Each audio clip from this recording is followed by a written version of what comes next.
This is Cinderella Stories with Ash and Sav, and wow, what a week it has been. There's been some highs, and there's definitely been some lows in terms of the community on a hmm wellness check front. I don't think you could miss it. It was literally on every single platform. The most iconic, well, I don't know if it's the most, but definitely one of the most iconic, like queer sports couples decided to announce their breakup. And Ashley, I don't know about you, but this is like I don't take the queer out of it. Like they're just iconic as a couple. Like this is like heartbreaking. And if you don't know what we're talking about Sue Bird and Megan Rapinoe. It's actually insane.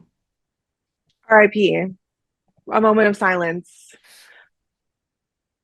Okay, so yeah, I think no one saw it coming. It's always just like out of the blue when these things happen because you just assume like people that are stalwarts in the social consciousness, the pop culture realm, the sports realm, that they're just going to be like together forever. Forever. But as we've proven time and time again, and as divorce rates show, that is oftentimes not the case. And so these two have fallen victim to whatever it is.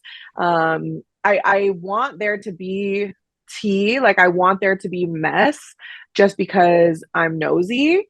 But they put out their joint statement that was very much like on the level. They're continuing to do their podcast, but they're just like alternating episodes or whatever. So they're getting like shared custody of their podcast, which I think is hilarious. Like they're continuing on the media realm. But yeah, like the gays were grieving for sure.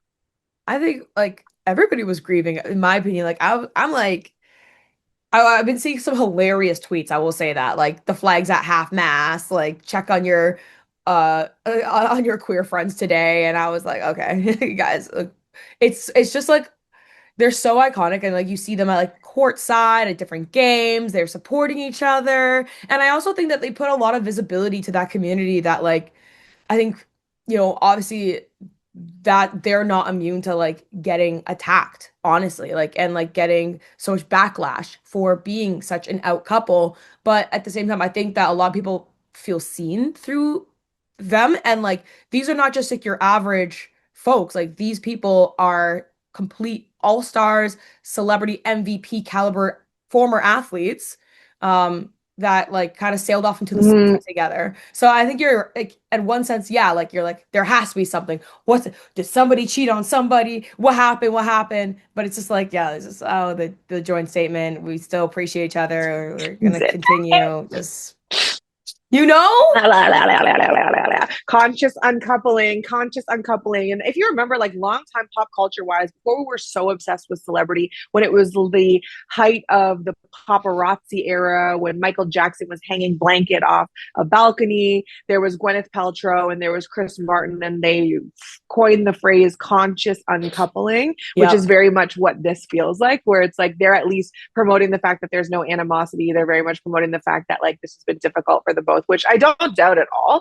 Um, it's just one of those things where like these women, you want them to be successful at everything, and we've seen them be successful at everything. So when they're not successful at their relationship, not that it didn't have wins, it's one of those things where I think you're like, oh, like if you can't make it work, what the fuck are the rest of us supposed to do, babe? Yeah, exactly. That's what Like, like hello. literally. Okay. So, okay, I'm done. I'm just gonna, because what the That's heck? I know. Let's skirt. But yeah, I was at this point, I'm like, do we start a rumor? Well, we're gonna play a game where we spin the wheel and decide who their next relationship should be. No, I'm just joking. Next episode. Next episode, come with some thoughts. Come with thoughts. Play All dating right, roulette with the girls. right? That's hilarious. Okay, let's get into because there's been so much actually in the WNBA space that we have to talk about. Like, let's if we start from home base. So for those who listen to us that might not be aware, like we're a very Toronto-based like podcast, and so we keep up very closely with the crazy expansion that's happened in our city, which is the Toronto Tempo. And this past week, it really started to come to life with the like, so we talked about the draft last week, but there's another thing called before the bounce where we had the court reveal, and then another thing with they actually announced their new training facility, which was huge. And then on Sunday, it was Mhm. WNBA first day of training camp. So a lot has happened in a very short amount of time. We expected this because of the CBA, but Ash, like first and foremost, let's talk about the facility, I think. Like let's just get right at like how beautiful, how sexy is it? I um I would like to say that we have been under assault though from Tempo PR because my inbox is pow pow pow pow pow email. I'm like so like just a little bit of behind the scenes of like every single time an announcement happens, we're on the PR list, so we get a notification about all these things that we can or cannot go to if we have the time. So I'll you were at the announcement. I'll answer your question. Like I think it's fantastic. Obviously, we kind of knew it was in the works when we hosted the Woman of the Year event with Glory Media, and Teresa Resch, the president of the Toronto Tempo, was honored as Woman of the Year. I wouldn't even say the word is alluded to it, Sav. She basically just like told us something was happening, but they just weren't allowed to announce it at that time. So this is what was in the works. And I think it's on par for what the WNBA has become. There is no time anymore to have subpar facilities, to have opportunities for women that are not equitable, to be sharing a locker room with the general public, like we heard from the Chicago Sky. If you want free agents to come to your city, then you have to come correct. Hmm. And I think the Tempo as an expansion franchise know that. They've seen what worked and what didn't work. And they've been able to cobble together a Frankenstein of a team in terms of like, oh, we liked this from Atlanta. We liked this from the Liberty. We liked this from the Misties. And now they're putting together this organization that seemingly, I mean, like you were at the opening day of training camp, but seemingly like everyone is having just a top tier experience. Yeah, oh my God, absolutely. I want to get to train camp in just a minute, but like honestly, like my thoughts on like the new facility that they're building. First of all, they're building it kind of close to the Toronto FC arena, so it's like close to the soccer facility in here in our city. But it's interesting because it's like it's going to be massive. Like looking at the layout and the design, I'm like, oh, this is bigger Yeah. than the OVO Athletic Center. And they want it to be also a place that the community can engage in. And that was like made very clear by like every speaker like that spoke that day. Like Olivia Chow was there, like the mayor of Toronto, obviously Teresa, Larry Mm-hmm. Tanenbaum, who's very involved with it. And I was hearing a lot about like just Larry! yeah, Larry. And what's funny, it was really cute. So I had an opportunity to speak to Larry again at that press conference, and he let me know that, his wife did have a couple of opinions and some say in the design and the look and feel. And I joked to him, I was like, well, no wonder, because it has a woman's touch. Yeah.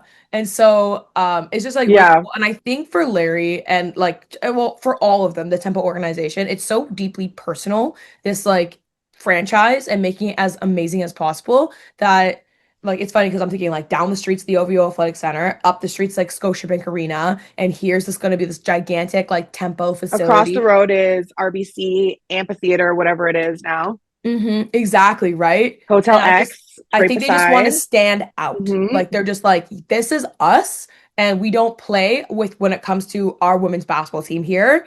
And so I think they're setting kind of a statement, honestly. It's a statement piece. It's what's giving me at Mm-hmm. least.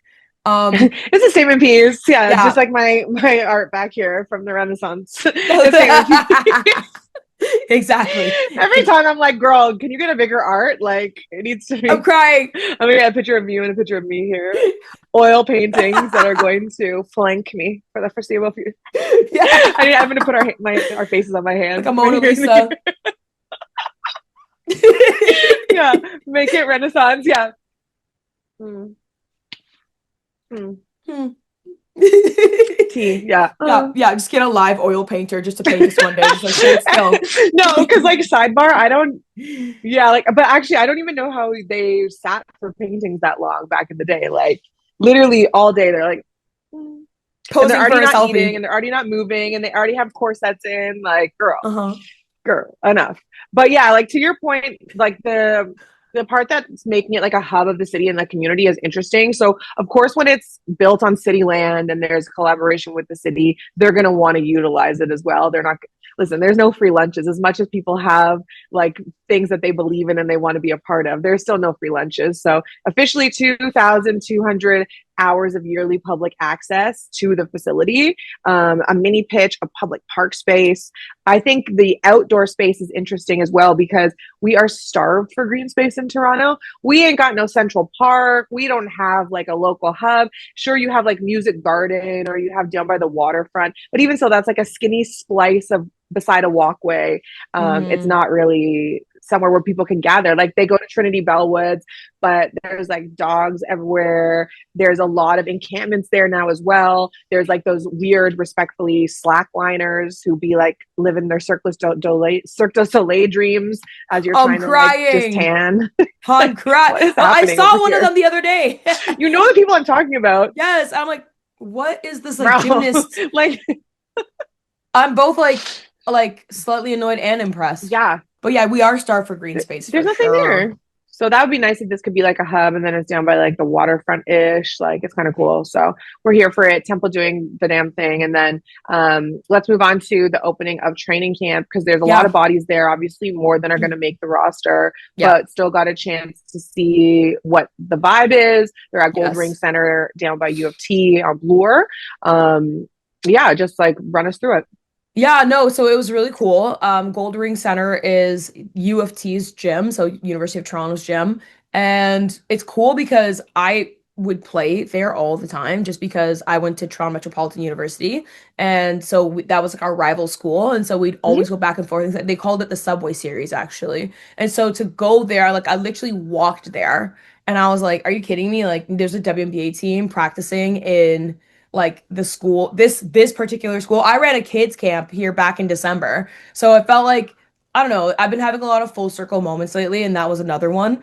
But how the actual training camp day one went, it was really cool. Obviously the energy is high and you expect that from day one. You know, everyone's in good spirits, everyone's just trying to like figure out what who everybody is, what the expectations are. Sandy Brondello, like the coach, she spoke about installing principles. She really leaned into like the fact that they are trying to figure out like their pick and roll chemistry basically, as well as like fast break. What does a fast break opportunity look like for their team? So already like just putting pieces together through what she was saying, and also she because I asked her like you dive deeper. She's like, well then everybody else would know if that's the case if I dove deeper. And I was like, okay, Sandy, I see you being discreet. Mm-hmm. But she was basically, I was thinking, okay, because as an expansion team, you don't have the big headliner names the way that like a Las Vegas Aces would or a New York Liberty would. What do you have? You have still talented players, but you have to outwork them, outrun them. Like, and I think that's what, from what I was picking up, the Temple are leaning into. And then the players were awesome. Kia spoke about being a brand here, basically in Canada, and how important it is to usher in this kind of next generation for this country of women's basketball. And she also really appreciated the fact that she gave so many flowers to those who came before her. She shouted out Tammy Sutton Brown, Kim Gauthier, and so many other like previous players that helped them get to this moment where they are now. So that was huge. Marina Mabrey, she is so funny. She made me crack up. Like like I know you're gonna be there for some other training camp days. I can't wait to see how the two of you get along because I feel like, oh my God, it's Ashley in a different package. I was like, she was swearing I'm gonna during her force my media. way into her life. No, literally. I'm gonna force my way into her life. We're gonna be the triplets. Yeah. Me, her sister, and me. Her sister, and me. We're the triplets. No, Actually, Mabrey. You didn't know? Yeah, literally. we're No, about to be sisters, locked in. she was so funny and she like was swearing in her press conference too a little bit and I was just like, "Oh wow." She's not afraid. She's not Mm-hmm. afraid and I love it. I love it. As But she should. she did not It's a sign of intelligence. oh, Swearing is a sign of 100%. intelligence. I don't know if people know that. There's been scientific studies. So I'm correct. I me and heard my good sis Marina. but yeah, no, and she didn't want to lean to the crash out queen lore. I kind of asked her a question to give her like, you know, a bit of like a like where do you want to take this, thinking that she might lean into it or you know, because everybody knows her as the crash out queen, right? That's just a fact. But I asked how does she want to rebrand herself and be known as now that she's kind of has this completely fresh start, you know? And she says she wants to be known as a leader. And I think it makes sense because she's getting paid as a leader. You know, she was the first WNBA player to sign $1 million contract. So, and I agree with that. Mm-hmm. I'm happy that they gave her that bag. So Yeah, anyways, it was the vibes were amazing. Kiki Rice also spoke. She spoke about how she's already recognized in the city and how like she already feels very appreciated. So it was really cool. Yeah, there's a couple things. Like the Marina thing is interesting because I did hear some of the clips that we posted on our socials that you collected when you were there, and you know the leader thing is it is interesting because you have to, again, now when like real money is involved, now it's real dollars and cents. It's not a cute little startup anymore, right? Like the W has progressed to a part where now you have to put your money where your mouth is. And these teams, the what's it called? The salary cap is substantially bigger than it was before. Hmm. But when a lot of players are sitting here being like, I'm talented, I'm a face of the league, I've put in my time, I want to get paid, I want this, that, and the third, I feel like I'm owed, I'm deserving of, it gets a little tricky with the math. And so if you're somebody that was lucky enough to be signing a $1 million contract and the fit was there and the talent was there and everything aligned for you, well, now you got to put up and shut up because there's going to be a moment where, okay, whoever it is, we're talking about Marina in this instance, but you're getting $1 million. You Hmm. can't be averaging 7 and 5. Like Hmm. you have to be doing something. So when the business of basketball, now that the contracts are elevated, gets involved, I think that we're going to see a shift in the way that things are discussed a little bit when it comes to the WNBA, which I am excited for. Yeah, and it was also interesting because like even on that note, when the Tempo signed Marina's sister, Dara, I was like, oh, interesting. Now they kind of play two different positions. I'm not as familiar with Dara's game. I'm not going to pretend that I am. But I'm looking forward to seeing how that dynamic. And now that's just a training camp roster spot. We'll see if she makes the final team, of course. But Yeah. yeah, like it's the stakes are higher, as you said. Like it's a business. It truly is. And like a part of that revenue share model that the WNBA players fought for to get that 20%, like is taking a bet on themselves. And that is to be a league that people take seriously, people want to continue to watch and really get behind. So yeah, that you Mm-hmm. make a really good point with that. I want to know your takes now if we go into free agency, because you mentioned Yeah. faces of the league, and there's a couple faces of the league that are not on rosters. Moment of silence for Natasha Cloud. Second time today. I'm on a funeral tip. But Natasha Cloud, who was part of the Liberty last season, is sitting on the sidelines currently be unsigned as a free agent. And, I think a lot of people in the W are very familiar with her. I feel like she's the subject of 34% of straight women's sexual awakening, to be quite fair. She's a 15th overall draft pick back in 2015. I'm And she crying. spent the majority of her career with Washington. I'm crying. 34%, too high, too low? No, Like, that's maybe too low.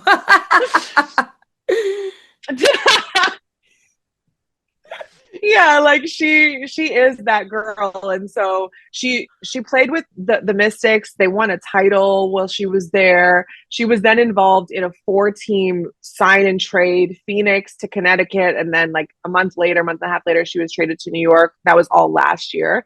And now she's sitting on the sideline, and there is some conversation about why she has not been picked up yet. And so there's two schools of thought when it comes to this.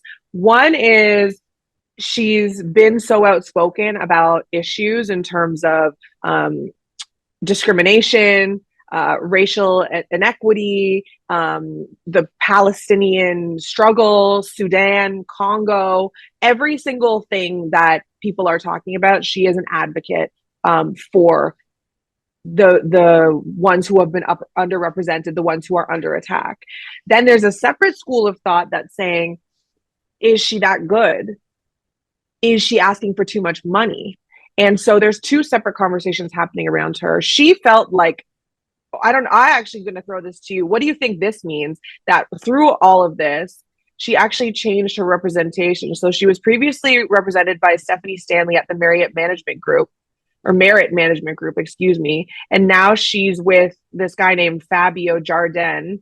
for first pick management. They changed leadership like a week ago. So she's saying, Steph, you're not getting it done. Where's my deal?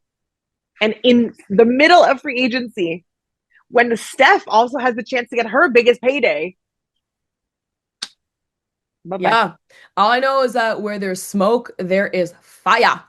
And so I think that she made the right call for her, probably. We don't know the behind the scenes. We don't know the logistics and the reasons as to why exactly she let go of Steph. But that said, either way, the result is the same. The impact is the same. She's not on a roster. And whether or not like Steph was the one that like couldn't get the job done and she's the reason why like Tash T Cloud is now in this position.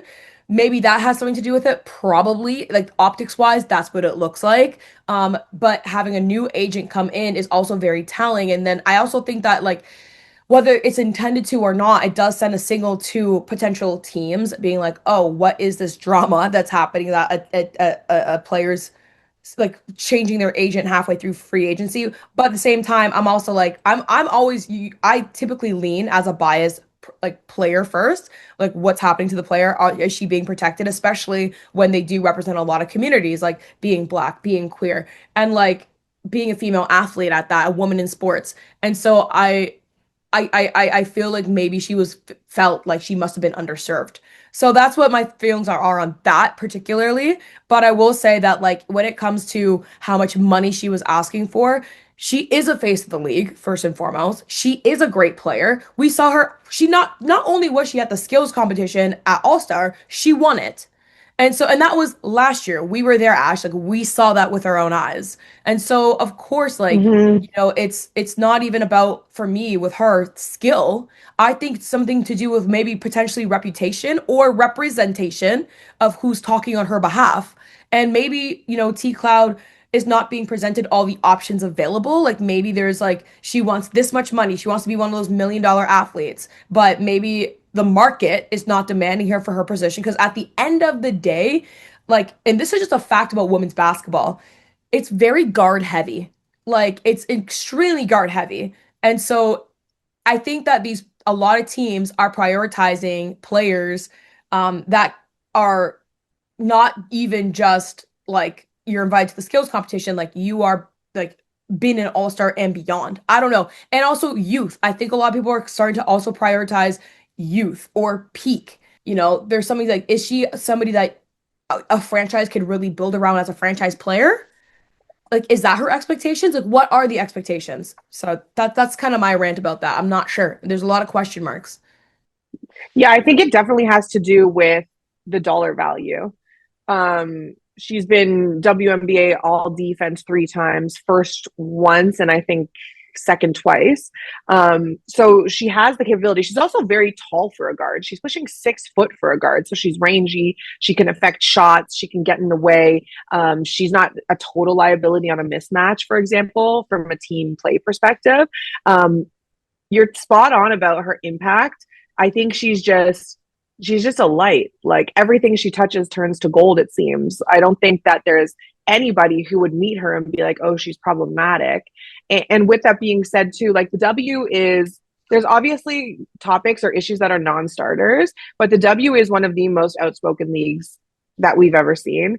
And we haven't really seen, especially in recent years, anyone get their like a slap on the wrist for saying the things that the majority of like at least the liberal contingent are talking about. Yeah. So I'm not sure that it's that. I think it's honestly just like fit. Like you have to think of this WNBA offseason as Tetris. There are Yes. certain pieces, they're all different shapes. So again, a new team like Portland or a team like Seattle or a team like Dallas who were struggling or are building something new, are they going to build it out with a 34-year-old guard?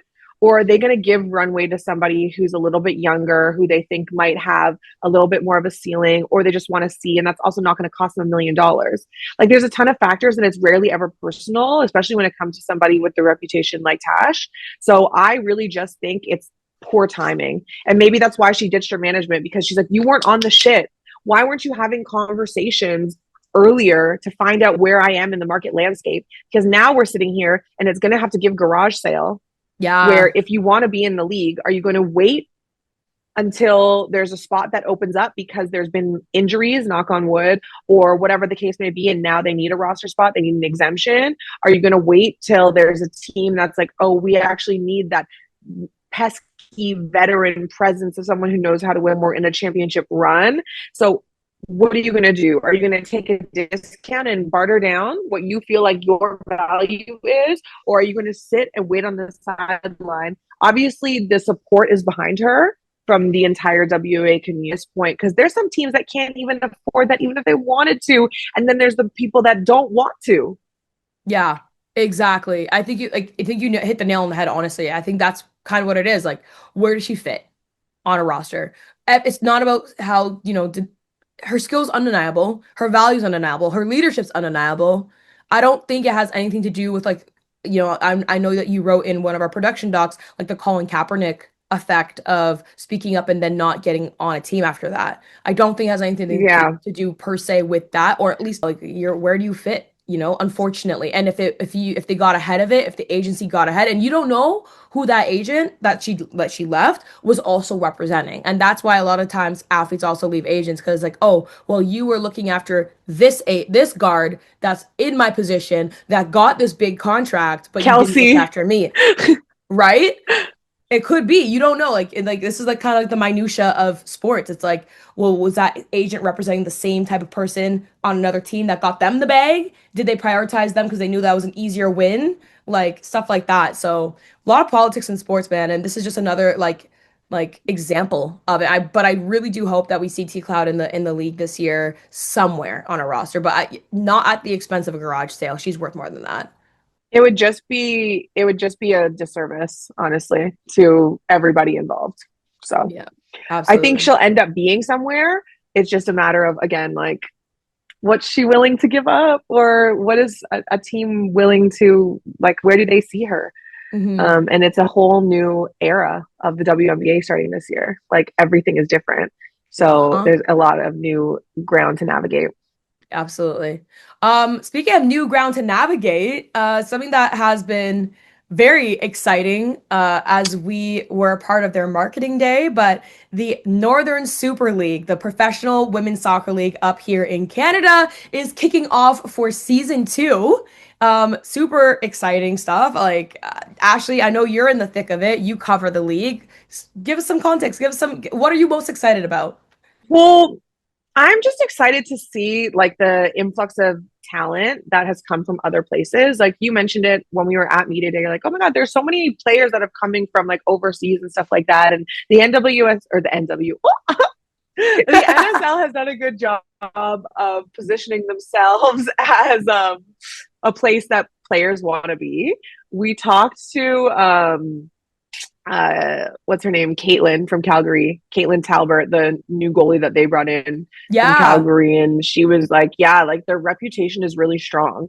The players that I've spoke to talk about them in high regard. The salaries are pretty competitive. The way that they get treated in the facilities are pretty competitive. Like there really are no big scandals year one, really no complaints year one. And so it's some place that people that were overseas and are looking to maybe come a little closer to home, even if they're American, someone from North America, they want to be there. Um, I will say though, like the most interesting part about the NSL is like where they're going to position themselves going forward. I know they want to be a premier league in North America and in the world. Um, I don't know how you do that with the NSL and the momentum that they have and just like the scope of the US and obviously in Europe and the professional league that's over there as well. So that's the one thing. It's like their brand positioning is going to be really interesting going forward. Yeah, that's a really good point. I mean, it's yeah, because they at the end of last season, I remember, was it Diana Matheson that said that they are a top five league in the world? Like, and that was like year one, which is like a Yeah, very bold. You can tell she's an athlete because that's a very bold thing to say. It's a very competitive thing to it say. was a Um, big proclamation. Yeah. Absolutely. And so considering as you mentioned like yeah like Europe has is a powerhouse for women's soccer and like then you have the NWSL that's also has proven to be now competitive with the European leagues. And now you have the NSL that is just kind of emerging and coming into its own.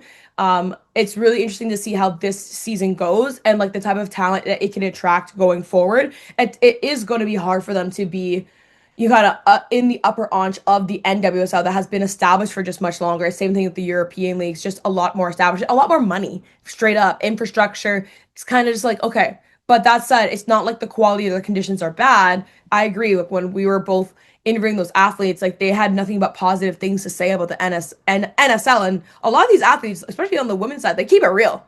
Like they really do be keeping it real.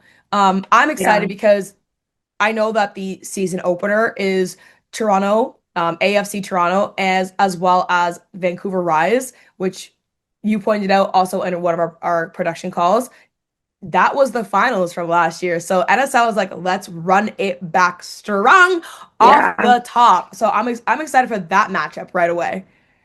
The schedule makers definitely knew what they were doing. And you know what? I think for fans, the biggest thing is that we're going to have a ton of interviews that are being released in the coming weeks because we spoke to, felt like 50, 11 players. I think it was about 11 or 12, maybe a little less. But they were awesome conversations. We're going to roll that out to kind of give you a different side of the girls. But I didn't talk to anyone from Vancouver, but I talked to two players from AFC Toronto in Nikki Small and Colby Barnett. And they are on the warpath.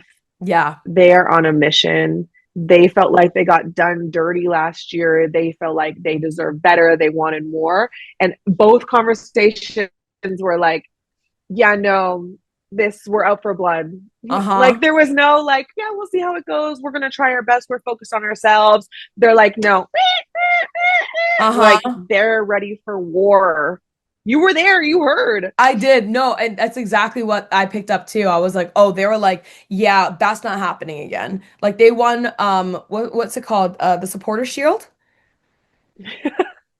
And that's like good for The them. Supporter Shield. So they won Yeah. like the league. They were the best Yeah. team during the regular season. Exactly. But they needed it to translate to the postseason. But they got really far, of course. Like going to the finals in the inaugural season is a big deal. But of course, when you're that close, you taste it. Like you just, oh, I want it, like to win it all, I think. And so obviously when Vancouver Rise won it, I interviewed Latifa Abdu, and she was so funny. She was so great. And she was a huge part of their victory. And I think for her, it was also personal because she left Montreal, wanted to kind of make a point with Vancouver that like that justified probably potentially like why she left. And so I'm looking forward to these two head-to-head matchups right off the top because you have like a blood-hungry team in AFC, and then you have a team that has something to like, they want to run it back. And Latifa said like we're running it right back. And so it's gonna be cool. It's gonna be talent versus hunger, I feel like. But not that said, AFC still has a lot of talent. So it's gonna be fun. The one thing Yep. that people need to keep an eye on is the fact that both teams lost a very substantial player. So for AFC Toronto, they lost their captain and center midfielder and Emma Regan. She went to the Denver Summit of the NWSL, which is an expansion team this year. And then Holly Ward, who scored the game-winning goal in that finals against AFC Toronto in Vancouver's second half comeback, she got poached and picked up by Seattle Reign FC. And so she's in the NWSL as well. And so that those are two obviously massive holes to fill. The aforementioned Latifa Abdu is going to have an opportunity here to really make an even bigger impact. And then it's hard to kind of settle things how Emma did in the middle. Her play and Holly's too got them their senior national team call ups throughout the international windows this year. So I think that that's the thing. It's like for a Canadian player, if you're not really in the pipeline, the NSL is a great way to get on the map and get in Casey Stoney's vision and potentially have the opportunity to show what you have. Latifa did say her goal is to be on the national team this year. So that's something that she's pushing towards. And then again, hopping to the NWSL where the opportunities might be a little bit more abundant, where the contracts have the opportunity to be more lucrative and really just testing your mettle against people. Sav, we both know this. The more competitive that you are, the better talent that you want to play and you want to see where you can stack up. If you have a big fish, small pond mentality, you're not that girl. You're not that girl. If you have a small fish, big pond mentality where you want to Mm-hmm. grow into a shark and you're like, oh, this space is going to allow me to expand, you might be that girl. But if you are big fish, small pond, Mm-hmm. something to think about. Exactly. No, you make a good point with that as well because when I think with the NSL and like as you said, like the stars they have left to go to the NWSL. I'm not even saying like on an optics front, like what does that look like? What does that make the NSL look like? But I just wonder like also like they don't want to be framed as a development league. I think Mm-mm. it's great to develop talent, but if they are truly shooting to be the best, then they can't have their talent leave either. And it's not fair for talent to sacrifice any other opportunities, more money, more exposure. Um, I think this is the hardships of being a brand new league in this regard. Also, names that have also stood out to me, especially for AFC, Kaylee Hunter. I thought she was fantastic actually in the finals, and she's so young. Like I think she was 17 years old She's playing really in the good. finals last year. She's so good. And I'm just thinking about talent like herself. I'm like, okay, she's already so good. Where could she go in the future? Can the NSL keep her essentially? And so that's kind of like where my thoughts kind of go as well to your point. But yeah, no, I'm excited for the league regardless. I think that the fact that they are having these types of discussions in year two, the fact that like, oh, we don't just like have talent, but we develop them to a place where they become like even substantially like better on the field, but then also more of a brand. Like I think that it speaks to Mm-hmm. eventually the bigger problem of eventually now how do we retain this? It's a good problem to have, a good Yeah, and I think, problem. and you're right. So, It takes steps. It's like one of those things where like right now they're like building the net up that's going to like keep the talent within their ecosystem. Right now it's still at the mhm, infancy. Like it doesn't reach the sea floor yet, but once it gets a little bit deeper, once there's a couple more years, once there's more partners, once there's more money, then you get the chance to be like, okay, where do you want to build at? And their philosophy to bring in like OG Canada players like Desiree Scott, Aaron McLeod was well noted to give it that credibility. Like Diana's like called up all her girls. She's like, "Hey, you guys want to play like in a women's league?" And they think they're just going for like a run on Sunday. She's like, "Okay, great. So here's your here's your schedule." They're like, "Wait, what?" ah, I what the fuck? But what I will say, okay, and I always feel like if people listen to the full podcast and they get to this point of the podcast, I think I always start to get a little more loose lipped as like the time goes on. Because the one thing that I will say, and you can either co-sign this or you can just it's totally up to you. But on NSL Media Day, I will say that, and we talked about this a little bit, but we didn't really get into it. Our set was the best. Our interviews were the funnest. This is a fact. I didn't say it. They said it. That's what they said. As Jaleesa Harris said, that's what they said. I didn't say that. But what I uh-huh. noticed was that there were like the bigger broadcasters. TSN was there, CBC was there, One Soccer was there, and again, this is not about their talent or their content that they were able to get. Is that they did a simple setup. They said, I have a chair. They said, I have the good lighting, and then we're going to ask some questions. And so my point being that to anyone who's listening and you feel like you can't make an impact on a shoestring budget and just two girls trying to yap, you absolutely can, because these larger organizations, while they are involved in storytelling, they're beholden to the league because they're broadcast partners. But you can tell by the way that they show up in terms of their setup how invested they actually are. And what I saw was these organizations are not at a point yet where they're willing to put those additional dollars and cents and creative behind it. Hopefully it happens that way for the girls soon. But we made it a point to say we want to Mm, be a little bit different. We want to stand out. We want it to be cute. We want it to be like a full experience. And anyway, not no shade, no nothing. It just was the reality of the situation. So again, my point being that if you feel like you want to mhm, stand out, you don't need all the bells and whistles and a huge organization and a huge name brand behind you. You just have to care. And that is going to be acknowledged. mhm, mhm. Exactly. And I think also for us, like people don't realize how much time, money that we've put into this podcast. And to get opportunities like covering the NSL, it's very rewarding for us. It feels like Mm-hmm. okay, we're not doing this Yeah. In vain. to just for vanity's sake. We're doing this because exactly because we do, as you said, like we care. And like, we pulled favors from our friends who showed up that day, to help us execute to the way that it Yeah. was. And like a shout out to Sydney. Shout out to Shout our out to camera ops. Like shout out shout to out to everybody who's Akeem. like super Shout out to involved. Haley who showed up and who got paid Literally in shout out to lunch. my parents for getting me the car. Shout Like literally, out to that like and angry Lori for like organizing. and getting the decal for Glory. Shout out to the angry Smurf at Canadian Tire who tried to give me a hard time. Joke's on you, buddy. I was able to exchange this stuff down at the Canadian Tire in Liberty Village. So you thought that you were going to come to me and be like, it's seasonal, be rude as fuck about it. Guess what? The money hit my account 2 weeks ago. Thanks. I'm crying. I'm crying. Also, on that note, I called you right away. He was so mean. He's like, what don't you understand? An exchange is an exchange. Was crazy. And I was like, okay, like, cool, thanks. I'll show you. You'll see one day. Yeah. No, literally. No, that, yeah. And I think it's like, yeah, it was such a, it was a great opportunity. And I think, though, I will say this.